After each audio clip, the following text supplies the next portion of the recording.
Now I'm going to conduct crash tests on all my Lego cars. The police car doesn't have a separate video where I assemble it because it's quite small and simple. I expect it will rank in the middle in terms of damage since it has a good, solid body base. As for the Formula 1 car, I'm confident it will perform the best because the Technic series is assembled very tightly into a single monolithic unit. Therefore, I believe that the Formula 1 and the truck will be the best in the test. I'm also certain that the G-Wagon will be one of the worst because I repeatedly mentioned its lack of reliability and integrity during assembly. We will take each of these cars and I will drop them from my height with my arm extended, wheels down. My height is 6'1". This will allow us to learn the weight distribution of the car by its axes and see how well and solidly each car is assembled. First up is the flying car from the Harry Potter movie. Reminder, I'm dropping it from an extended arm, wheels down. And I can't say that the damage is very extensive. The roof flew off, which is understandable, and a bit of the rear part came off. The magic of Hogwarts didn't help in this contest, so now we'll look at the other cars.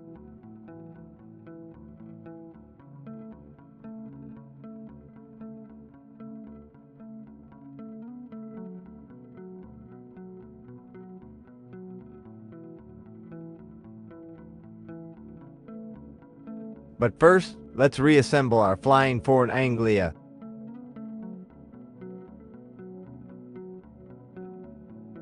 Next up in the test is the police car, and its damage isn't too critical. The rear part broke off into only 4 pieces, which are quite large and easy to put back together.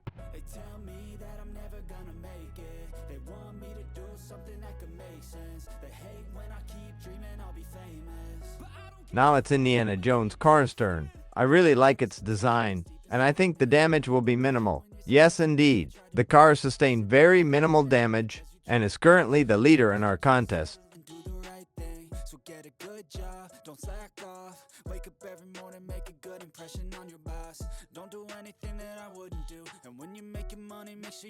Oh, here it is, the beauty, the Formula 1 from AMG Petronas. I'm a big fan of Mercedes and hope it won't let me down now. Given the density of its base, I'm confident it will hold up well. Let's launch our car.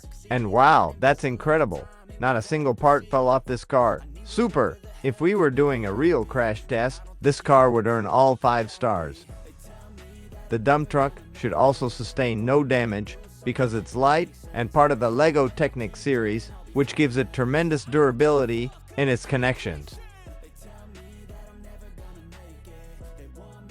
Haha, as I said, due to its lightness, it even bounced and flew off our test area.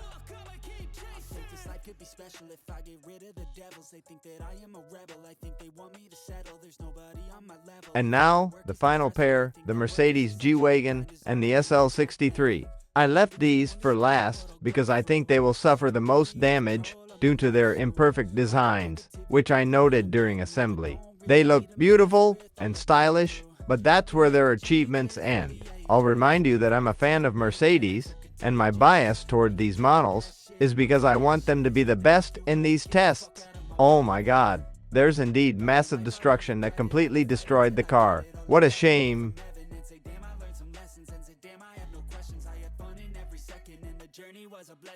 Next, the brutal G-Wagon. It has a lot of weak parts, which I pointed out during the assembly of the car. What a nightmare. Only the central part of the car remained, and that's only because it was built in several layers, allowing it to stay intact. Everything else just flew apart, far and into tiny pieces. The grille flew very far away.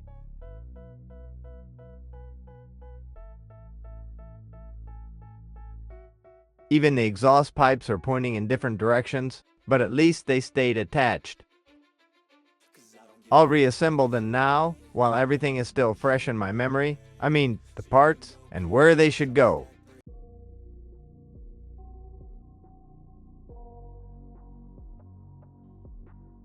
Well, guys, all the cars are reassembled. The undeniable leaders are the Formula 1 and the Lego Technic truck, with nothing falling off them. Second place is shared by the Harry Potter car, the police car, and the Indiana Jones car, with approximately the same amount of parts falling off.